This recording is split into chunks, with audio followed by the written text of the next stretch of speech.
organismo.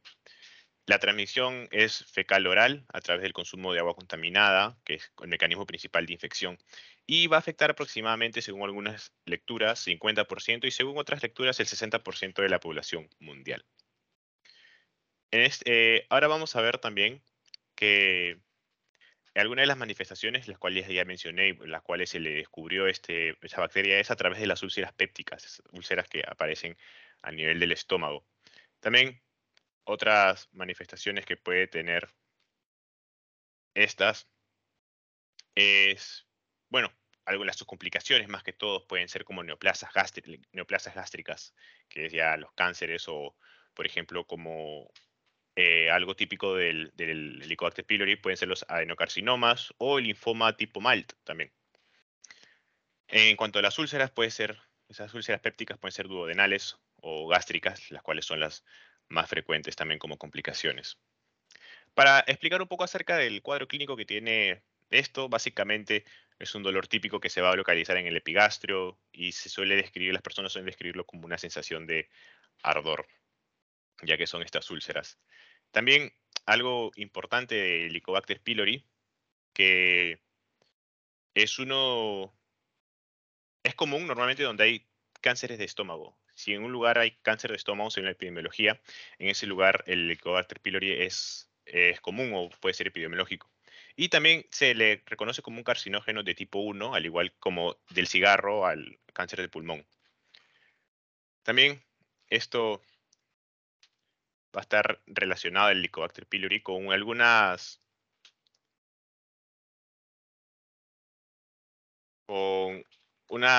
bueno, se le conoce como la cascada de Corea, que es básicamente todas las manifestaciones que puede tener aquí desde un estómago normal y cuando hay la presencia o infección por el Helicobacter pylori que se puede desencadenar en una gastritis superficial o una gastritis atrófica, una metaplasia intestinal en donde vamos a ver más adelante cómo es que infecta más que todo al sistema digestivo a través de que segrega algunas toxinas o algunas enzimas.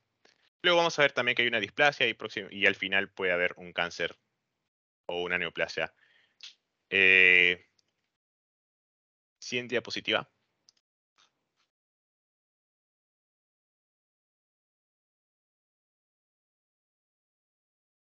Eh, sí, buenas tardes, doctor Benavides, compañeros de Patología 2. Vamos a continuar.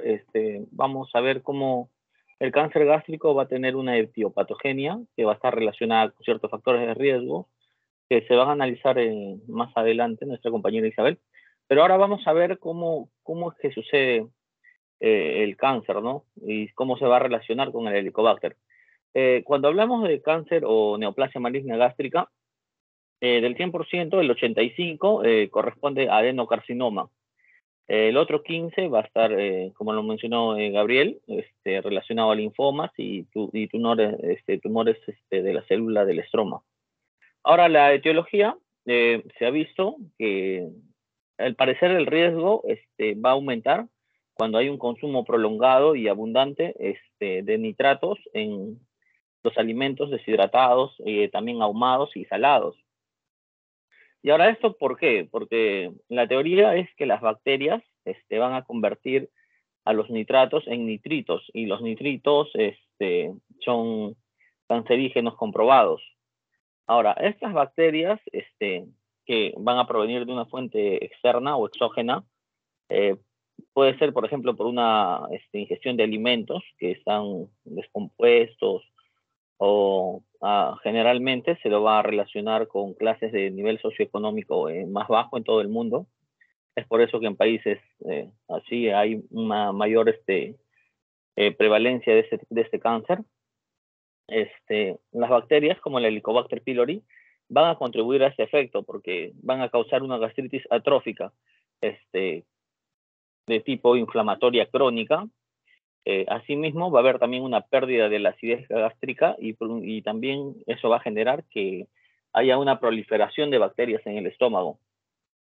Aunque el riesgo de padecer cáncer gástrico se ha visto, ¿no?, que es 6 veces más alto en personas infectadas por el Helicobacter pylori, aún no se desconoce, no se sabe bien si es que erradicar la bacteria después de la infección, en realidad pueda reducir el riesgo. Bueno, es un dato que me sorprendió, que está en el Harrison, pero sí, o sea, no se conoce todavía realmente los resultados de la erradicación. Puede haber también pérdida de la acidez cuando las células productoras de ácido del antro gástrico van a ser eliminadas, por ejemplo, por medio quirúrgico para controlar una enfermedad ulcerosa péptica benigna o cuando estemos frente a un caso de acloridia. La gastritis atrófica, incluso la anemia perniciosa, en este caso se van a agravar en personas, por ejemplo, ancianas, ¿no? Se ha visto que en varios estudios de endoscopía de la mucosa gástrica, que las personas que tienen gastritis atrófica se documenta, ¿no?, con una sustitución de la mucosa gástrica por células de tipo intestinal. A este proceso lo vamos a llamar metaplasia y puede ocasionar una atipia celular y a la larga la neoplasia. Entonces, conocer esos factores va a ser importante para poder disminuir la incidencia de cáncer gástrico.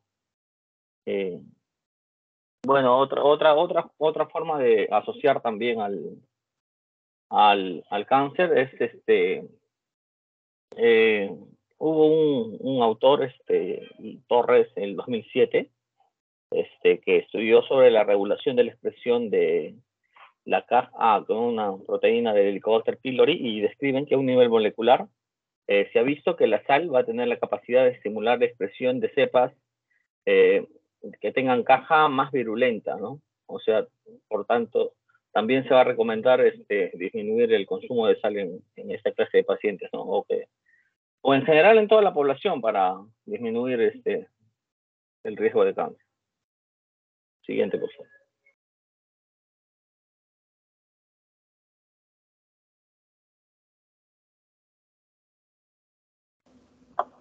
Continuando hablando acerca de los factores de riesgo de padecer cáncer de estómago, vamos a ver que la incidencia puede ser según el sexo y la edad. El cáncer de estómago va a ser mucho más frecuente en lo que vendría a ser en hombres y se da mayormente a partir de la edad de 50 años. La incidencia también aumenta en personas que están por el rango de 60 y 89 años de edad. En cuanto a la alimentación, es el riesgo de aumentar el cáncer de estómago. Básicamente se ve en personas que su dieta contiene grandes alimentos ahumados, pescados, carnes saladas y vegetales que se encuentran conservados en vinagre. Hay que tener en cuenta que los nitritos y los nitratos son sustancias que se van a encontrar comúnmente en las carnes. Y esta bacteria, que es el Helicobacter pylori, suele convertir a los nitritos y nitratos en compuestos que se han demostrado que pueden ayudar a que padezcan cáncer de estómago. Luego tenemos el consumo del tabaco. El hábito de fumar también va a aumentar el riesgo de padecer cáncer de estómago, particularmente para los cánceres en la sección superior del estómago, que se encuentra cerca del estómago. Y la tasa también va a aumentar el doble para los que son fumadores. El sobrepeso y la obesidad también es otra posible causa de cáncer. No se tiene muy en claro, pero está asociado a los que son las grasas saturadas y el exceso en comida, como carnes rojas. Y después tenemos que la anemia perniciosa es otra de los factores de riesgo. Ciertas células en el revestimiento del estómago van a producir normalmente sustancias que se les conocen como el factor intrínseco. Este se va a necesitar para la absorción de la vitamina B12 de los alimentos. Las personas que no tienen suficiente factor intrínseco pueden tener una deficiencia de vitamina B12. Esto va a afectar la capacidad del organismo de producir glóbulos rojos nuevos. Entonces, este es básicamente lo que es la anemia perniciosa, ¿no? Y por ello afecta o hace que las personas padezcan de mayor riesgo de cáncer. También tenemos, en cuanto a los antecedentes familiares del cáncer de estómago, vamos a asociar los que son los síndromes de cáncer hereditarios. El cáncer gástrico difuso hereditario va a ser un síndrome que va a aumentar significativamente el riesgo de padecer un cáncer. Es una infección que es poco común y que va a afectar aproximadamente al 70% a 80% en el caso que vendría a ser de las mujeres. También tenemos lo que es la mutación del BRCA1 y BRCA2, que las personas van a aportar, como has dicho, mutaciones de genes hereditarios de cáncer que también van a lo que es ayudar a aumentar la tasa para padecer el cáncer de estómago. Podemos asociar también algunos tipos de pólipos estomacales. Los pólipos van a ser de crecimientos no cancerosos en el revestimiento del estómago, pero en la mayoría de los tipos de pólipos, como los pólipos hiperplásicos o los pólipos inflamatorios, parece que va a aumentar el riesgo a las personas de padecer el cáncer del estómago. Luego está asociado también la infección del virus de Barn-Einstein-Barr, que esta causa una mononucleosis infecciosa. Casi todos los adultos han sido infectados por este virus en algún momento de su vida, usualmente cuando era niño o era adolescente. Pero hay estudios que asocian al cáncer de estómago, ya que se han encontrado algunas células cuando se ha evaluado esta enfermedad. Pero a ciencia cierta exactamente por qué no. También tenemos lo que es la infección por el Helicobacter pylori, que como sabemos ya han dicho que es una bacteria que va de forma espiral que va a colonizar la mucosa gástrica. Esta va a afectar a 2/3 de la población y en las poblaciones que tienen alto riesgo van a presentar cepas muy virulentas de esta bacteria. Incluso van a coexistir más bacterias de una cepa que en la mucosa estomacal. Entonces, la inflamación crónica por la inducción de citoquinas proinflamatorias producidas por esta bacteria va a ser asociada a lo que vendría a ser padecer un cáncer de estómago. Siguiente.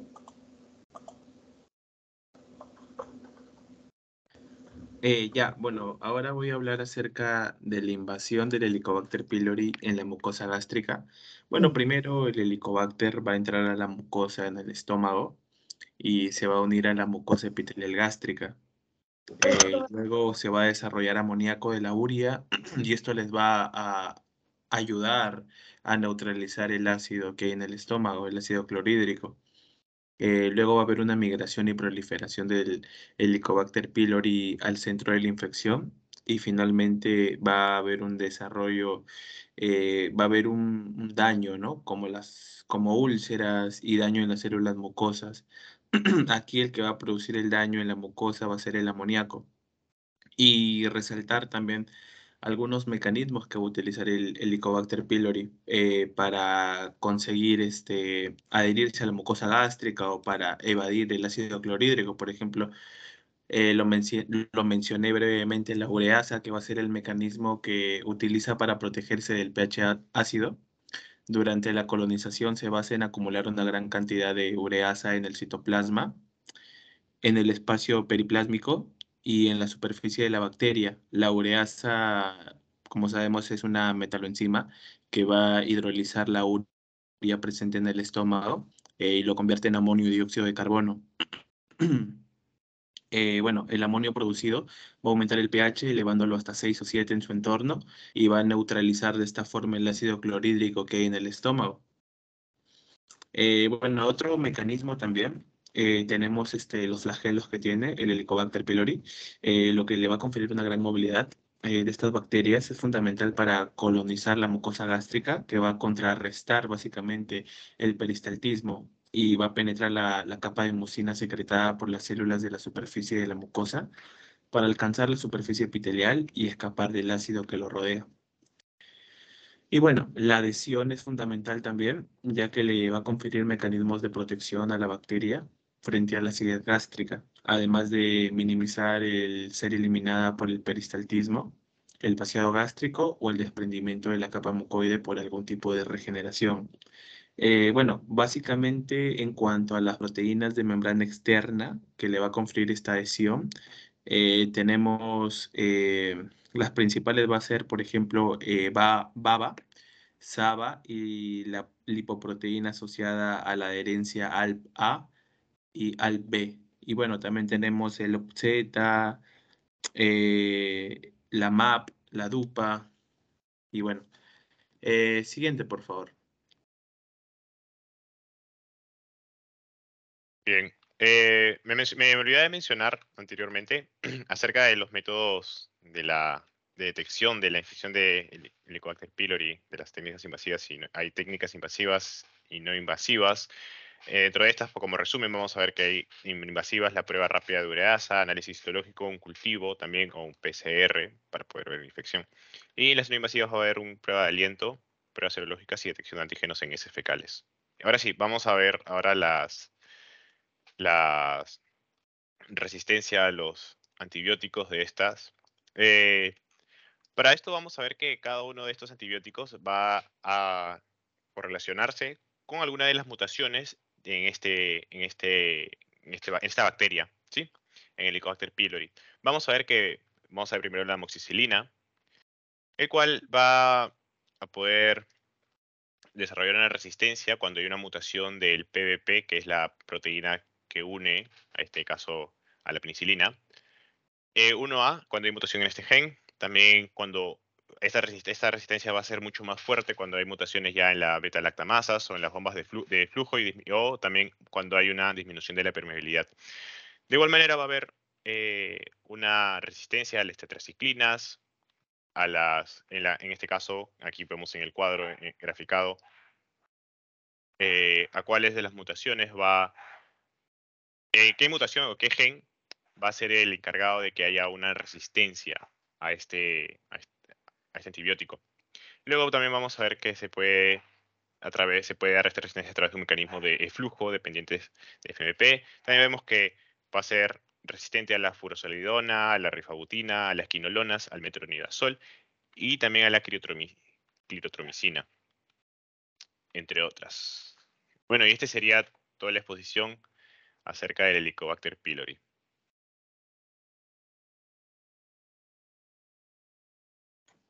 Muy bien. Es un tema interesante el Helicobacter, ¿no? Porque antes, hace varias décadas atrás, no había un conocimiento tan detallado de esta bacteria, ¿no? Que ahora se sabe que está casi en la mitad de la población, ¿no? A nivel mundial es bastante, ¿no? Y causa muchas cosas, entre ellas el cáncer de estómago, ¿no? Principalmente lo que es los carcinomas, ¿no? O adenocarcinomas, ¿no? Entre otras cosas también causa la enfermedad úlcera péptica, ¿no? La gastritis crónicas, ¿no? Entonces ya es un consenso que para estudiar las biopsias gástricas que nos llegan al servicio se debe informar la presencia o ausencia del Helicobacter pylori, ¿no? Porque debe ser tratado, ¿no? En caso de su presencia, ¿ya? Por todas las alteraciones que puede ocasionar. Ya, entonces, esta clasificación se llama la clasificación de Sidney, donde en las biopsias gástricas se habla o se cataloga 5 parámetros, ¿no? Que debemos buscar en toda biopsia gástrica. Uno de ellos es el Helicobacter pylori, como les dije. El otro es la presencia de infiltrado inflamatorio crónico o linfoplasmocitario, que se clasifica en leve, moderado y severo. Después está la presencia de actividad, que es medida por la presencia de polimorfos nucleares en la lámina propia, también en leve, moderado y severo. La presencia de metaplasia intestinal, ¿no? Ojo que la metaplasia intestinal, como ustedes saben, la metaplasia es un cambio benigno, ¿no? Del tejido, que cambia de un tejido a otro. Básicamente es un cambio reactivo a una noxa o a un daño, pero esta metaplasia intestinal, si continúa el daño, puede virar a una displasia. Ya sabemos que las displasias son lesiones ya precancerígenas, ¿no? Preneoplásicas, ¿no? Entonces, si cesa el estímulo, lo más probable es que la metaplasia regresione y se regrese al tejido normal, ¿no? Pero si no, puede ir avanzando, ¿no? Como les dije. Y lo otro es la presencia que también vemos nosotros, es la presencia de folículos linfoides o colecciones linfoides en la lámina propia de la mucosa del estómago, ¿no? Entonces, la presencia de actividad, que es los polimorfos nucleares en la mucosa y la presencia de folículos linfoides casi siempre se asocia con la presencia de Helicobacter pylori, ¿no? Casi siempre, o sea, tú ves folículos linfoides y ves en la mucosa, casi siempre hay Helicobacter pylori en esas biopsias. Ya es una asociación bastante fuerte. Ya, ¿qué más les iba a decir? Ya, entonces ahí hablan de cáncer gástrico, ¿no? Pero en realidad el término cáncer es un término muy amplio, ¿no? Porque te dice que es una neoplasia maligna, pero no te dice el tipo histológico. Puede ser de epitelio, como carcinoma, puede ser de repente de las glándulas, adenocarcinoma, puede ser del tejido muscular, un leiomiosarcoma, o puede ser de repente de origen de las células intersticiales de Cajal, que son los famosos GIS o tumor estromal gastrointestinal, ¿no? Que pueden ser benignos o pueden ser malignos también, ¿no? Puede ser un sarcoma también, etcétera, ¿no? O un linfoma, incluso hay linfomas gástricos también, ¿no? Entonces, pero el Helicobacter más se ha asociado a lo que es carcinomas y a un tipo de linfoma llamado linfoma mal, ¿no? O linfoma del tejido linfoide asociado a las mucosas, ¿no? Que una de sus terapias es erradicar el Helicobacter pylori, ¿no? Se ha visto que estos casos de linfomas se regresionan, ¿no? Una vez que eliminas el Helicobacter. Pero en el caso de los carcinomas, más está asociado a lo que es los adenocarcinomas, ¿no? Porque hay otros carcinomas indiferenciados que tienen más, más origen de tipo genético, ¿no? Y esta particularidad hace que den gente más joven. Yo he visto gente de 20 y tantos años con cáncer gástrico, imagínense, ¿no? 20, 30 años, ¿no? Con cáncer gástrico, pero este es un cáncer de tipo, un carcinoma indiferenciado, ¿no? No es el adenocarcinoma típico que conocemos, que es el más frecuente, ¿no? Entonces, en estos casos, el Helicobacter podría tener un rol, pero no es tan grande como en los adenocarcinomas, ¿no? Porque en esos tumores es más, tienen una fuerte carga genética, ¿no? Y estoy hablando, por ejemplo, del carcinoma de celos en anillo de sello, ¿no? Es un cáncer indiferenciado, un carcinoma indiferenciado, ¿no? Ya, entonces, está bien en la exposición de la lectura, ¿no? Que les he ofrecido. Entonces, ya saben, todo el Helicobacter debe ser tratado, ¿ya? Y en caso de que haya algún tipo de trastorno de gastritis o dolor a nivel de epigastrio, es útil hacerse una endoscopía, ¿no? Para saber si hay o no la ausencia de Helicobacter, ¿no? Hay unos test como por ejemplo el test de ureasa, que se hace en pacientes, pero de lejos la biopsia es más específica, ¿no? La biopsia incluso con hematocilina también se pueden ver los helicobacter, pero a veces algunos se usan algunas otras coloraciones donde se ve mucho mejor, como la coloración de Whison, el GEMSA también los tiene muy bien, el Wartin Starry, ¿no? Los tiene muy bien a los Helicobacter pylori. Ya, muy bien, entonces damos por concluidas, no sé si tiene alguna pregunta, este seminario. Pasamos a la parte práctica. ¿Tienes el PPT ahí? Ahora sí hay, ¿no? O también han mandado la clase. ¿Esta es la Sí, delegada? doctor. Ah, ya. Ya. ¿Me lo puedes pasar? ¿Me puedes descargar y pasármelo, por favor? Ya. Ya, te espero. Gracias.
Ya, ahora sí.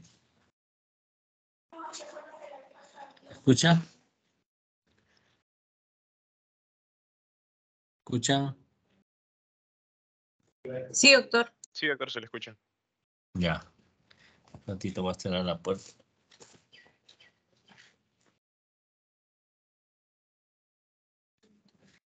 Ya. Entonces vamos a hablar de la patología gástrica, ¿no? A ver, tenemos la gastritis crónica y el Helicobacter pylori, justo de lo que estábamos hablando, ¿no? Entonces, la gastritis crónica es una inflamación, como su nombre lo dice, crónica de la mucosa gástrica. Ya, es una patología bastante frecuente, ¿no? Y tratable también, ¿no? Mire, afecta más de la mitad de la población mundial. En algún momento algunos de nosotros puede haber tenido ese tipo de molestias, ¿no? En el estómago, ¿no? Sin embargo, la mayoría de los pacientes cursan asintomáticos más o menos más del 80%, ¿no? O algunos síntomas así leves, ¿no? De indigestión, dispepsia, ¿no? Anemia, náuseas, vómitos y otros se autolimitan, ¿no? Están un tiempo con eso, después solos se le quita, ¿no? Algunos tienen dolor abdominal y algunos se puede asociar a úlceras ya, ¿no? A úlceras pépticas que ya son lesiones más con pérdida del tejido, ¿no? De la mucosa, ¿no? Los organismos Helicobacter pylori, que son gram negativos, ¿no? Están implicados en la génesis de la gastritis crónica. Las pruebas de diagnóstico, como los hablamos, el gol estándar, digamos, es la biopsia, ¿no? El estudio histológico de biopsia, que es una prueba invasiva, ¿no? Porque se toma mediante una endoscopía, ¿no? Y la prueba no invasiva puede ser la prueba de ureasa, por ejemplo, en el aliento o de antígeno en heces y la serología, ¿no? Pero como les dije, lo que más es más específico es la biopsia, ¿no? Las complicaciones incluyen úlceras gastroduodenales, atrofia, metaplasia intestinal, el cáncer gástrico, linfomas, el tipo MAL, como les mencioné, ¿no? El tejido linfoide asociado a las mucosas. En la epidemiología, como le dije, más de la mitad de la población mundial está infectada con la bacteria, ¿no? Hay zonas que tienen mayor prevalencia, ¿no? África, por ejemplo, 70%, América del Norte 37%, Oceanía 24%. En los niños la vía de transmisión más frecuente es de madre a hijo, ¿no? Porque recuerden, es una bacteria que uno la adquiere por vía oral, por alimentos contaminados con la bacteria, ¿no? O líquidos o el agua misma contaminada con la bacteria. En la alcoholización de las gastritis producidas por Helicobacter, el antro es el más frecuente, ¿no? Pero puede haber un patrón multifocal también, ¿no? Comprometer focos de antro, de cuerpo, de fondo, ¿no? Como patrón conlleva el mayor riesgo de desarrollo de displasia y carcinoma. La otra patología que vamos a ver es el linfoma difuso de células B grandes. Es un linfoma no Hodgkin, ¿no? Recordemos que los linfomas, no sé si todavía hemos hecho linfomato poyético, no recuerdo. Creo que no. Los linfomas se clasifican, son tumores malignos que surgen de los linfocitos, ¿no? Se dividen en dos grandes grupos, los de Hodgkin y los de no Hodgkin, ¿no? Los de Hodgkin tienen su particularidad, que es la presencia de la célula de Stenberg, y los no Hodgkin no lo tiene, ¿no? Pero los no Hodgkin se dividen a su vez de células B o de células T, y cada uno tiene un montón de variantes, ¿no? De células B es el linfoma difuso de células B grandes, que es uno de los más frecuentes del linfoma no Hodgkin de células B. Está compuesta por linfocitos B grandes de forma difusa y forma un tejido infiltrante, ¿no? La característica de los linfomas es que cuando crecen te van borrando la arquitectura, entonces te borran las glándulas, ¿no? Te borran los epitelios, los vasos, entonces todo se ve, todo el tumor se ve con un manto sólido de linfocitos neoplásicos, ¿no? Lo vamos a ver en una imagen más adelante. Generalmente mayores de 50 años, ocurre también en pacientes jóvenes, representa el 30-40% de todos los adultos con linfoma no Hodgkin, ¿no? O sea, es bastante frecuente, ¿no? Afecta a hombres un poco más que a mujeres y más del 40% de los casos son extraganglionares en el momento de la presentación, ¿no? ¿Qué quiere decir extraganglionares? Que están, porque los linfomas son más frecuentes en ganglios, ¿no? Pero hay linfomas que no están en los ganglios, sino están en tejidos como el estómago, por ejemplo, ¿no? Entonces, ese se llama extraganglionar, ¿no? También puede haber, vimos en la mañana linfoma de testículo, por ejemplo, también es extraganglionar, ¿no? El tracto gastrointestinal es el sitio extraganglionar más común, ¿sí? Porque el intestino, sobre todo, es más frecuente incluso que el estómago, ¿no? El linfoma intestinal es más frecuente que el linfoma de estómago. El virus Epstein-Barr, este es un virus que está muy asociado a los linfomas, ¿no? Y también algunos carcinomas, como el carcinoma nasofaringeo, también está implicado ahí el virus Epstein-Barr, ¿no? La clínica puede ser asintomático o tener síntomas vagos como dolor abdominal, una masa profunda y una úlcera, ¿no? Es una gran masa, a la endoscopía, una gran masa polipoide o lobulada con ulceración superficial o profunda en el estómago distal, pero con preservación del píloro. Puede observarse un engrosamiento de la mucosa localizado o generalizado que le da un aspecto de pliegues engrosados, ¿no? Entonces, el linfoma crece más como una masa exofítica, ¿no? En cambio, el carcinoma usualmente más lo hace como una úlcera, ¿no? De bordes bien proliferativos. La historia natural es un curso agresivo y la afectación de la sangre y médula ósea es poco común. Puede ser curable con la terapia adecuada.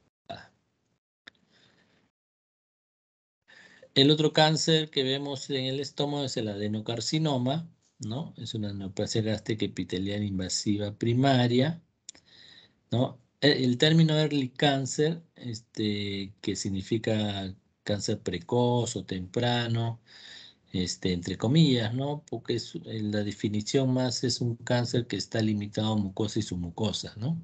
No llega a la muscular, por ejemplo, ¿no? Si es muscular ya es un cáncer avanzado, ¿ya? Pero, si compromete mucosa y submucosa y además tiene ganglios regionales tomados, ¿no? O positivos por cáncer, sigue siendo cáncer precoz, ¿no? Eh, no toma no, para su definición, no toma en cuenta la invasión de los ganglios, ¿no? Entonces un tumor puede estar limitado a la mucosa y submucosa, tener ganglios y también se llama cáncer precoz, ¿no? Por eso le dije entre comillas, ¿no? ¿Ya? Y el avanzado ya cuando agarra la muscular propia, ¿no? Y se va más allá, ¿no? La serosa, ¿no? Incluso se sale del estómago, de la pared. Factores de riesgo, ya lo han dicho, han hablado de eso. La dieta, por ejemplo, alimentos salados, bajo consumo de frutas, verduras frescas, agentes ricos en nitratos, ¿no? El tabaco, factores genéticos, ratita.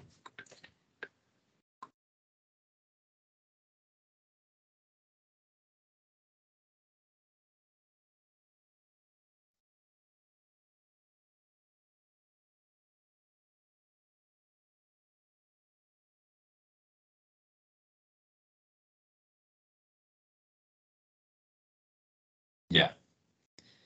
Entonces, les hablaba de los factores de riesgo, ¿no? También hay factores genéticos, como hablamos en algunos subtipos histológicos, como el carcinoma de células en anillo de sello, por ejemplo, ¿no? Y dentro de los agentes infecciosos, el Helicobacter pylori de la cabeza, ¿no? Y hay otros factores de riesgo como reflujo biliar y crecimiento excesivo de bacterias también. La epidemiología es un tumor bastante frecuente, alrededor en Estados Unidos de 22.000 casos al año, 10.000 muertes por cáncer gástrico al año, ¿no? Los adenocarcinomas gástricos tempranos que se encuentran con mayor frecuencia representan el 25 a 50% de todos los cánceres gástricos recién diagnosticados. Principalmente enfermedad de la edad adulta tardía, ¿no? O sea, quinta década a más, ¿no? Sin embargo, hay algunos subtipos que, como les dije, también puede dar en gente joven, ¿no? Ahora se está viendo eso, ¿no? Y la presentación más temprana en cáncer de tipo difuso, ¿no? Que es justamente un tipo de ellos, es el carcinoma de células en anillo de sello, ¿no? El sexo es 2 veces más en el varón que en la mujer.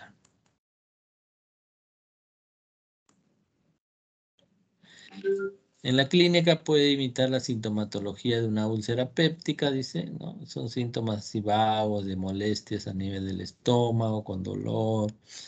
Puede haber anemia por sangrado, ¿no? Vómitos, pérdida de peso.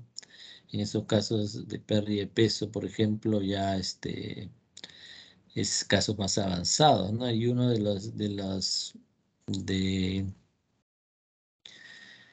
los signos o síntomas que te dicen que hay un cáncer avanzado es con la llenura precoz, ¿no? Cuando come y se llena con poco alimento, ¿no? Porque hay una masa ahí que está impidiendo que entre más alimento al estómago, ¿no?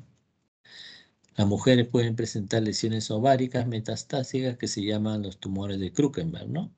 Si le preguntan qué es un tumor de Krukenberg, es un adenocarcinoma del tracto gastrointestinal que ha hecho metástasis a los ovarios. No necesariamente solo de estómago, puede ser también del intestino, por ejemplo, ¿no? Hallazgos endoscópicos es una gran masa polipoide, úlcera grande, infiltración con pared gástrica engrosada, la famosa linitis plástica. Aquí ya entra la clasificación de Bormann, ¿no? Que es para cáncer avanzado, ¿no? Las lesiones tempranas pueden presentarse como pólipos, placa, erosión de la mucosa. La mayoría de las neoplasias tempranas progresan a carcinomas avanzados durante meses o años, promedio de 63% a los 5 años, y la diseminación linfática es una vía común de diseminación. Bueno, estos son los objetivos. Ya vamos a pasar a la parte de imágenes, creo. Ahí está. Este es una gastritis crónica, ¿no? Esta es una endoscopía para ver la mucosa, ¿no? La mucosa en la gastritis se ve eritematosa, ¿no? Es eritematosa. Y las úlceras se ven así como un lecho blanquecino, ¿no? Y unos bordes eritematosos, ¿no? Esa es una úlcera.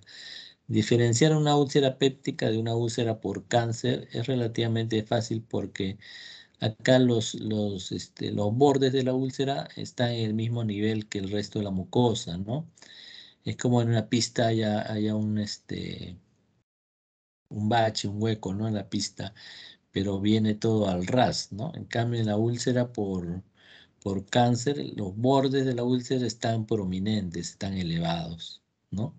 Esa es una característica para diferenciar entre úlcera péptica de una úlcera por cáncer, ¿no? Pero obviamente al final la que te dice la gran diferencia definitiva es la biopsia, ¿no?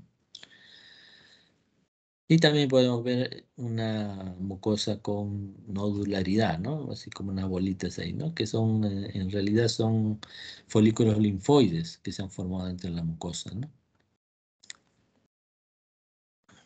Ahí tenemos Helicobacter metido, ¿no?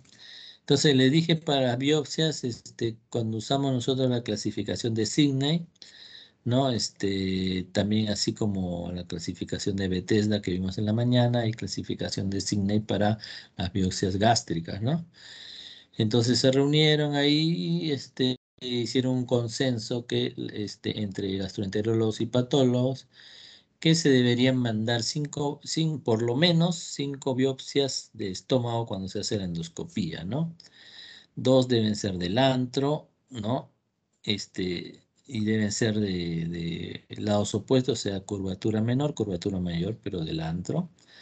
Una en la incisura angularis, está acá, y 2 del cuerpo, ¿no? Tanto de curvatura mayor como curvatura menor. Este es digamos, lo tradicional, ¿no? Pero si tú ves una úlcera por acá, por ejemplo, eso también tienes que biopsiar, ¿no? Eso ya es, está sobreentendido, ¿no? En la descripción microscópica, en la clasificación de Sidney, les dije que registra 5 variables, ¿no? La inflamación crónica, la actividad, que es en realidad la inflamación aguda, ¿no? Atrofia, me olvidé decirles la atrofia, la metaplasia intestinal y la presencia de Helicobacter pylori, ¿no? Acá yo les había aumentado la presencia de folículos linfoides, ¿no? Que también, también se informa, ¿no? Ya, entonces, la inflamación crónica pues se lee moderada severa, la actividad también lee moderada severa, la atrofia lee moderada severa, la metaplasia intestinal puede ser completa e incompleta, ¿no? ¿Cuál es la diferencia? La completa es cuando el epitelio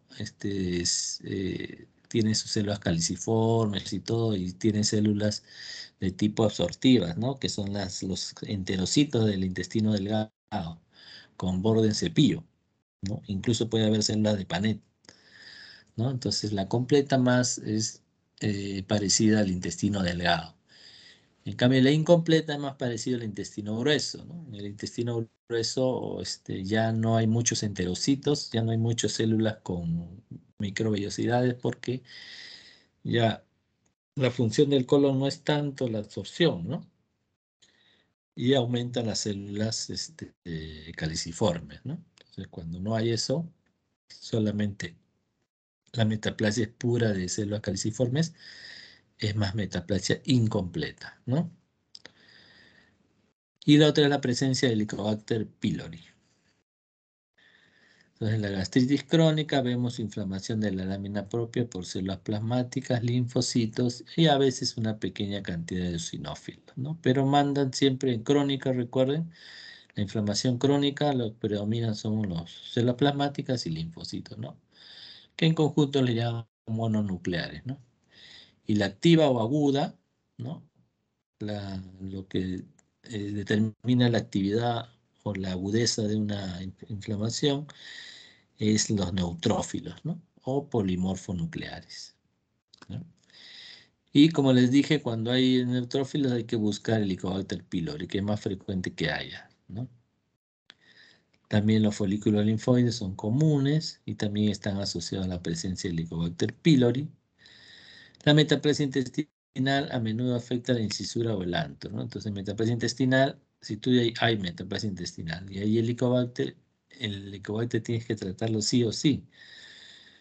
Y después ver si esta metaplasia ha regresionado o no. Porque si no regresiona,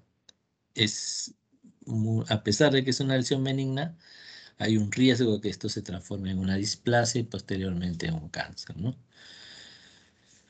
¿Qué más puede verse? Microerosiones superficiales. La bacteria se puede observar en forma de varillas curvas, delgadas en hematexilina eosina o cocoides residual después del tratamiento, ¿no?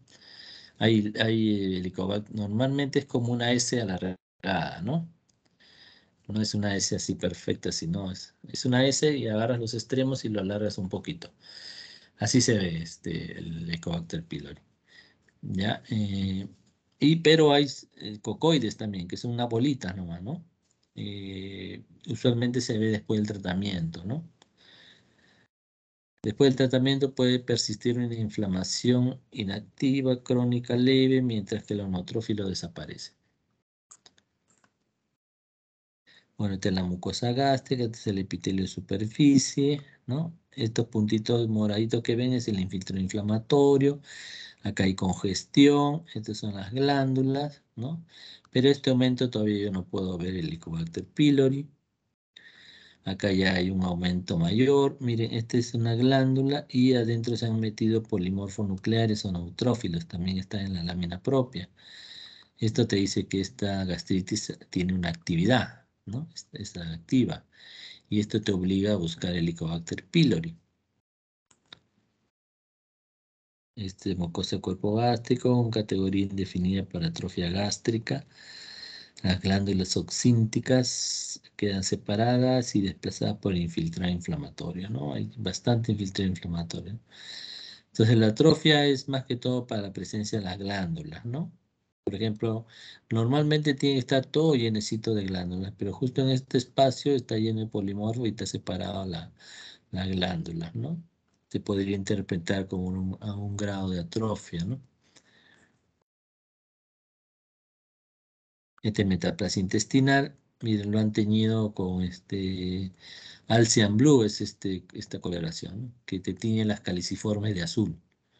Entonces, las células caliciformes, recuerden, no debería haber en estómago, ¿no? Porque el estómago no tiene células caliciformes. ¿Quiénes tienen? Tiene el intestino delgado y el grueso, ¿no? El grueso tiene más todavía. Entonces, cuando hay en el estómago es una metaplasia intestinal, ¿no? Y ahí se ha tenido bien bonito. Acá es focal nomás, ¿no? Pero hay zonas, hay algunos casos en que toma casi toda la parte de la mucosa. También nosotros lo reportamos con porcentaje, ¿no? Si es focal o un 10% de la mucosa o un 20%. Si es toda la mucosa, 100%. ¿No?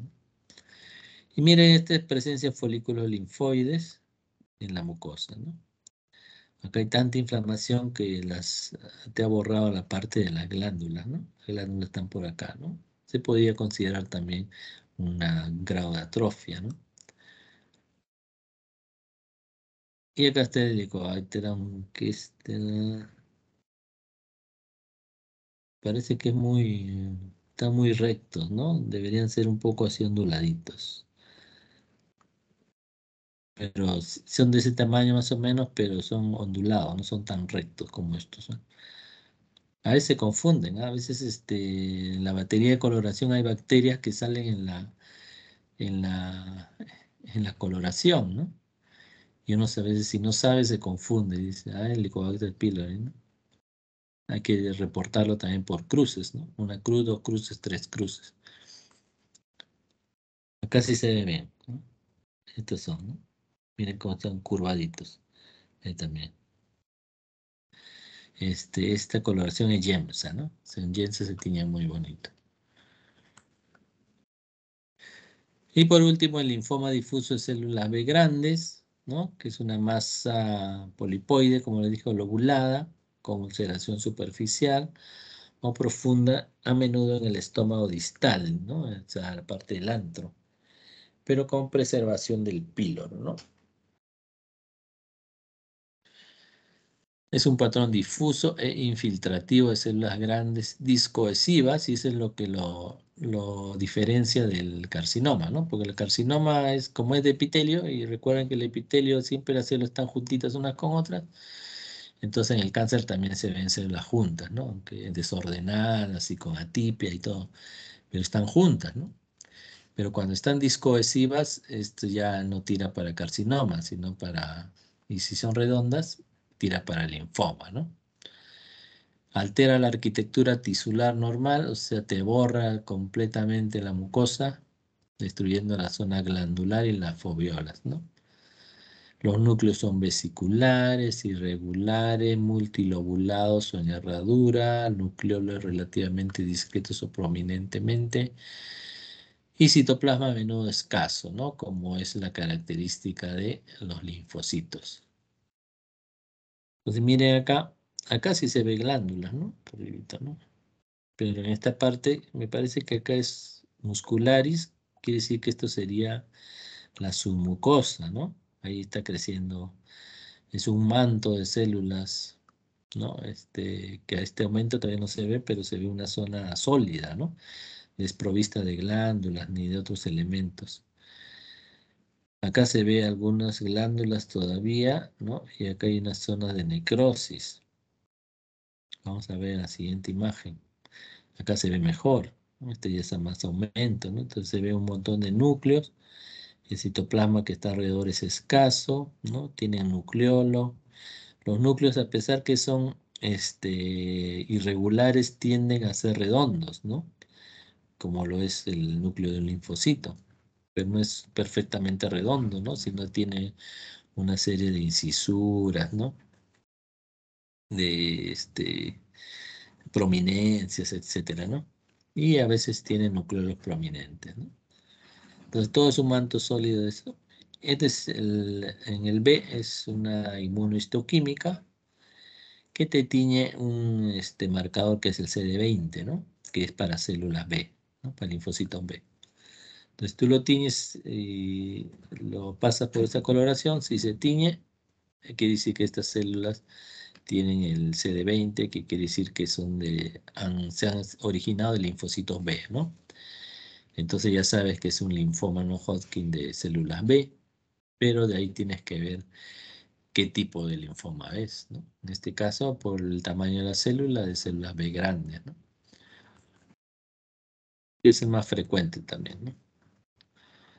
Otra vez adenocarcinoma, creo que ya habíamos hablado, ¿no? ¿O no? Bueno, el adenocarcinoma es la mayoría de casos está en el antro y en la región antropilórica, en la curvatura menor. Y las lesiones tempranas miden entre 2 y 5 centímetros. El 30% de los adenocarcinomas gástricos avanzados se encuentra entre 6 y 10 centímetros, dice. Y ahí es la clasificación de Borman, es para el carcinoma avanzado, ¿no? Que lo divide en cuatro estadios, 4 formas, mejor dicho, ¿no? Y microscópicamente se cataloga en 2 categorías principales según la clasificación de Lauren, ¿se acuerdan? El intestinal y el difuso. El intestinal es el adenocarcinoma propiamente dicho, ¿no? Donde hay estructuras tubulares, papilares, con grados de diferenciación. Y el difuso son células discohesivas, ¿no? O sea, son más células que no están muy juntas y por lo tanto a veces hay problemas para decir si es un carcinoma o no, de tipo plasmocitoide, incluso histiocítico, o en anillo de sello, ¿no? Esa es la característica, ¿no? Y el 10% de los casos no se puede clasificar debido a la marcada heterogeneidad a nivel celular y arquitectónico con diferentes patrones. Ahí está, ¿no? Este es un adenocarcinoma. Miren las glándulas, que normalmente deberían ser así redonditas como esta de acá. Están así tortuosas. Uno, eso, ¿no? Después ves las células, ves los núcleos. Miren, los núcleos son totalmente irregulares, ¿no? Hay núcleos con nucleolo, unos núcleos chiquitos, núcleos grandes, núcleos claros, núcleos más oscuros. Entonces es un total desorden, ¿no? Otro que estas glándulas se pueden fusionar unas con otras, ¿no? Entonces ya pierde totalmente la arquitectura normal que era de un estómago, ¿no? Y por ejemplo, este es el tipo difuso, ¿no? Entonces, mira, acá no hay formación de esas estructuras glandulares, ¿no? Solamente vemos un montón de células ahí pequeñitas distribuidas en forma difusa. Si la vemos más cerca, vemos estas células, ¿no? Que tienen una vacuola y un núcleo rechazado hacia un lado, ¿no? Esas son las famosas células en anillo de sello, ¿no? Acá hay otra. Es un carcinoma de tipo difuso, ¿no? El anterior era de tipo intestinal. Ah, ya no hay. La fuente de información y terminamos. ¿Alguna pregunta?